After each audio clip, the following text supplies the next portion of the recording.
Hello. नमस्कार दोस्तों। जय श्री राम। आज मैं एक इम्पोर्टेंट टॉपिक के ऊपर ये वीडियो बना रहा हूँ। बेसिकली षड रिपु, जैसा कि आप जानते हैं, एक इम्पोर्टेंट टॉपिक है जो 6 प्रकार की आपकी बुराइयां कह सकते हैं या 6 प्रकार की कमियां आपके अंदर आ सकती हैं और जो आपके मन को भटका सकती हैं, या आप कह सकते हैं षड रिपु बेसिकली मन के 6 शत्रुओं को संदर्भित करता है। जो ये 6 चीजें हैं वो है काम, जिसको आप वासना का भी रूप दे सकते हैं या वासना भी बोल सकते हैं। क्रोध, लोभ या लालच, मोह या भ्रम, मद, अहंकार, मद को अहंकार भी बोलते हैं, और मत्सय यानी ईर्ष्या भी इसको बोलते हैं। तो यहाँ पर आपको काम, क्रोध, लोभ, मोह, अहंकार और ईर्ष्या, ये 6 शब्द लिखे हुए हैं, और इनको इमेज से भी डिसिपेट करने की मैंने कोशिश की है। जैसा कि आप जानते हैं, जब आपकी अत्यधिक इच्छा या आसक्ति किसी भी चीज में बढ़ जाती है, वो खाली कोई यौन इच्छा नहीं, बल्कि कोई भी ऐसी इच्छा जो बार बार आपको करने की मन करती है, तो या उसको करने का लालसा होता है, तो वो काम के अंदर आएगा। घृणा, आक्रोश, क्रोध, ये क्रोध का ही पार्ट है बेसिकली। जब आप भौतिक संपत्ति या धन की अत्यधिक इच्छा रखते हैं, जो अक्सर असंतोष और दुख का कारण बनती है, तब इसे हम लालच या लोभ बोल सकते हैं। भ्रम बेसिकली अज्ञानता, सांसारिक भ्रमों से आसक्ति और वास्तविकता के बारे में स्पष्टता की कमी को संदर्भित करता है। मद, यह अत्यधिक अभिमान, घमंड और श्रेष्ठता की भावना जो अक्सर दूसरों के प्रति उपेक्षा का कारण बनती है, इसको बताता है। और इसी प्रकार से अगर ईर्ष्या या मत्सय जिसको हम बोलते हैं, ये दूसरों के प्रति द्वेष या कटुता है, जो दूसरों के पास जो कुछ है उसकी कमी या इच्छा से उत्पन्न होती है। इन 6 प्रकार की नकारात्मक प्रवृत्तियों को आत्म साक्षात्कार या मुक्ति के मार्ग में बाधा माना जाता है, और इन्हें समझना और इन पे विजय पाने की दिशा में पहला कदम है। और आज कुछ ऐसे चार्ट जो व्यक्तियों ने इन पर अपने आप को विजय पा लिया है, काबू कर लिया है, या इनसे ऊपर बढ़ गए हैं, तो वो लाइफ में प्रैक्टिकली आगे बढ़ गए हैं, उस चीज को मैं यहाँ चार्ट्स के द्वारा, रियल टाइम चार्ट्स के द्वारा कुछ चीजें डिस्कस करने की कोशिश करूँ। अब बात ये आती है कि इन सब का कारण क्या है। कारण जो है प्लैनेट्स, अगर हम एस्ट्रोलॉजिकली बात कर रहे हैं तो ग्रह की होगी, तो इन सब 6 कमियों का कारण जो बन सकता है वो मार्स, वीनस और राहु का कॉम्बिनेशन ही आपके चार्ट में ये रिजल्ट को लेके आता है। तो मार्स जो कि आप पैशन, फिजिकल एनर्जी या लिबिडो को रिप्रेजेंट करता है। वीनस लव को, प्लेजर को, अट्रैक्शन को इंडिकेट करता है। और राहु उन सब चीजों को एम्प्लीफाई करता है और क्रिएट करता है इंस्टेबिलिटी। और समटाइम्स आप कह सकते हो, अक्सर ये अनकन्वेंशनल या इलिसिट रिलेशनशिप की तरफ भी ले जा सकता है। वैसे तो जब षड्रिपु की बात करते हैं, तो इन सब का छठे भाव के साथ या छठे भाव के स्वामी के साथ बहुत इंपॉर्टेंट कनेक्शन। लेकिन जो मेरा अपना स्टडी है, या जो मेरा रियलाइजेशन है इन सब चीजों को जो मैंने देखा है, तो छठे भाव का डायरेक्टली इनडायरेक्टली आपका डेली रूटीन भी है, जहाँ पर आप डेली रूटीन या डेली काम पे जाते हैं। तो किसी भी रूप में वहां पर इस चीज का एक्टिविटी का होने की संभावना जरूर रह सकती है जब वीनस और मार्स का संबंध यहाँ पर छठे हाउस से ना हो।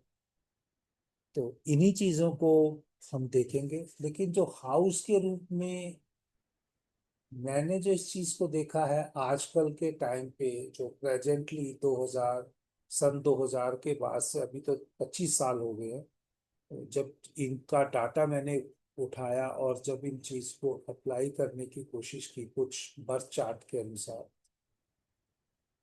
तो 10th house, 8th house, 12th house का ज्यादा, 10th house, 8th house, 12th house का रिलेशनशिप इन प्लैनेट्स के साथ वीनस मार्स का कॉम्बिनेशन ज्यादा रोल प्ले करते हुए मैंने देखा है। लेकिन सन 2000 से पहले की जब बात करेंगे तो तब वहां पर वीनस और मार्स का जो, या राहु के साथ जो कॉम्बिनेशन बनता था वो 5th house, 7th house, 8th house और 12th हाउस के साथ थे। तो बेसिकली अगर आप देखेंगे 25 साल के दौरान इसमें जो चीजों की डिफरेंस आया है, ट्रांसफॉर्मेशन कह लीजिए या कोई भी अ, जो शताब्दी का जो, या जो चेंज है, लाइफस्टाइल है उसको कह लीजिए, तो उसके हिसाब से अगर पहले फिफ्थ सेवन्थ एट्थ और 12th हाउस थे, उसकी जगह अब इन्वॉल्वमेंट हो गया है 8th, 10th and 12th house. तो इन सब चीजों का यहाँ पर मैंने इस चीज के लिए देखने की कोशिश की।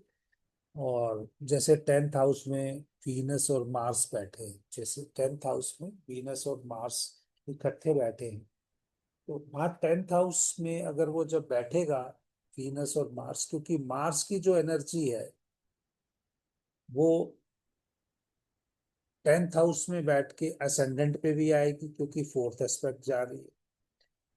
7th एस्पेक्ट सीधा फोर्थ हाउस पे आ रही है और 8th एस्पेक्ट 5th हाउस पे आ रही है।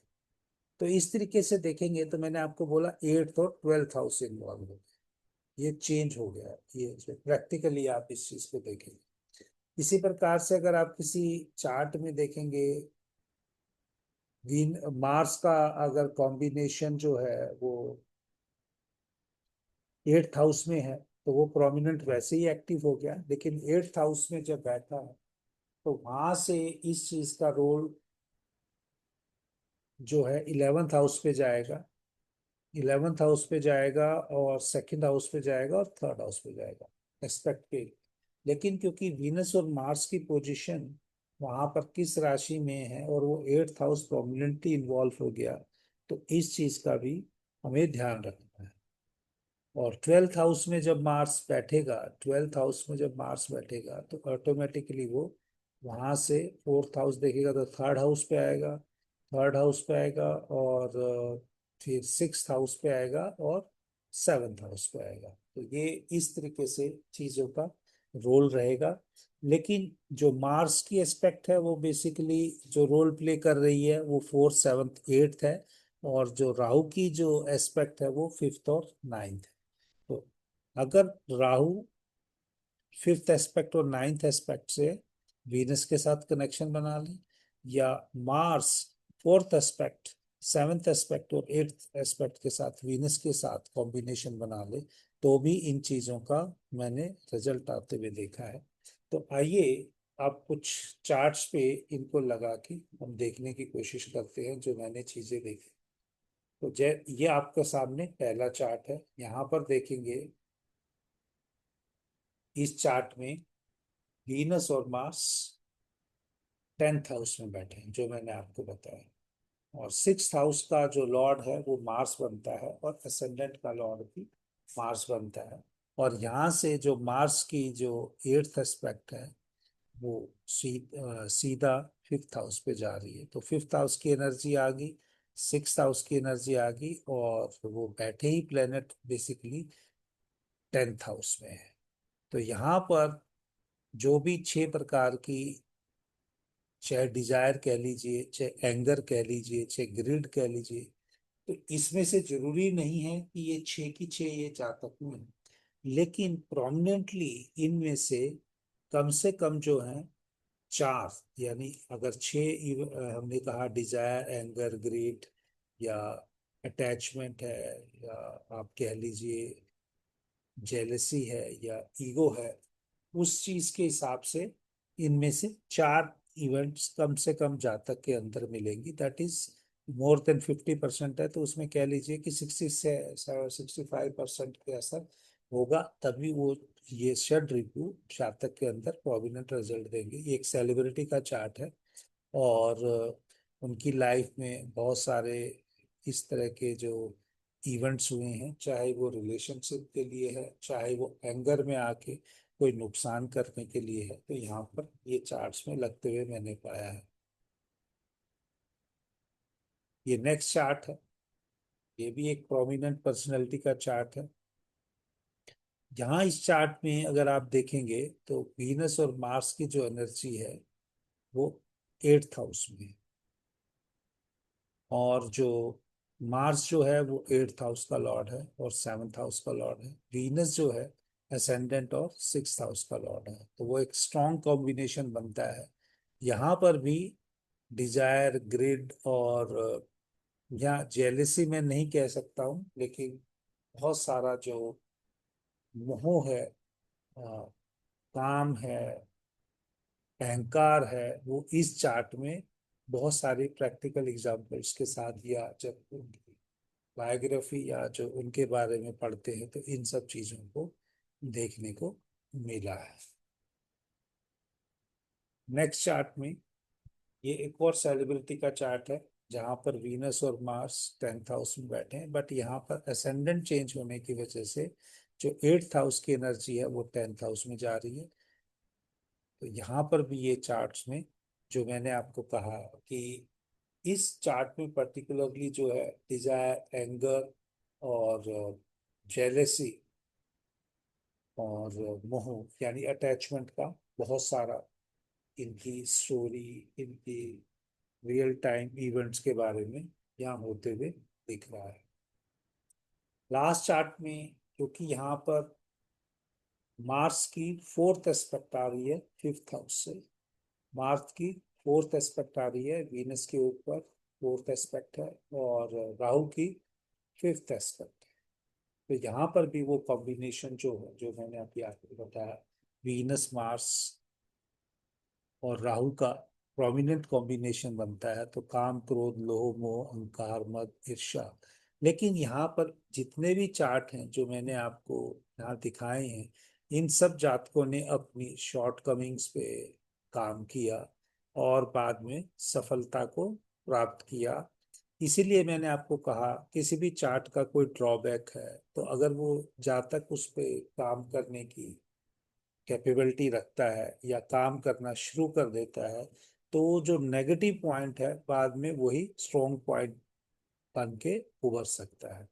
तो आप देखते रहिए उन्नति एस्ट्रो वाला, एक ये छोटा सा और लेकिन इम्पोर्टेंट पॉइंट था, जो आपकी षड रिपु भी आपका कब स्ट्रॉन्ग पॉइंट बन सकती है आप देख सकते हैं, और उस पे अगर काम करते हैं उस एनर्जी के साथ। अब यहाँ पर चीज ये आती है कि काम कैसे करेंगे, इन्हीं सभी चीज शॉर्ट कमिंग्स को कैसे काम करेंगे। तो ये फर्स्ट चार्ट था जिसमें मैंने ये आपको बताया षड्रिपु के बारे में। ये वर्किंग प्लेस है, तो काम है, तो यहाँ जातक को अपने काम पे, अपनी वर्किंग प्लेस पे काम करना होगा, और अपने आप को इतना काम में बिजी रखना है कि इसकी तरफ वो ध्यान ही नहीं जाए। नेक्स्ट चार्ट है, ये एक समाधि कह लीजिए, या आप कह लीजिए एक विशेष प्रकार की शिक्षा, या एक प्रकार से विशेष प्रकार की ट्रेनिंग है जहाँ जातक काम करेगा, तो ये डिफिकल्टी या रिसर्च में इन्वॉल्व होगा तो वो दूर होगी। ये भी जो शॉर्टकमिंग है, इन्वॉल्वमेंट ज़्यादातर वर्क प्लेस पे ही सॉल्व होगी। और ये लास्ट वाले में भी, क्योंकि यहाँ वीनस का इम्पैक्ट मार्स और राहु का है, तो ये एजुकेशन के क्षेत्र में, और आप कह लीजिए रिसर्च के क्षेत्र में, या किसी भी 8th हाउस की एक्टिविटी से रिलेटेड अगर ये जातक काम करेगा, तो उससे ये इसकी शॉर्टकमिंग्स ओवरकम होंगी। देखते रहिए उन्नति एस्ट्रो वाला। अगर आपको ये वीडियो पसंद आए, चैनल को सब्सक्राइब करें और जितना ज़्यादा हो सके इस चैनल को स्प्रेड करने में ले, और वीडियो को लाइक्स के साथ करें, ताकि जितने लोगों का इससे लाभ हो सके, आपको भी उसका कुछ ना कुछ आपके जीवन में अच्छी इवेंट के रूप में मिलेगा, क्योंकि आपने किसी को एक अच्छी चीज सजेस्ट की है। जय श्री राम।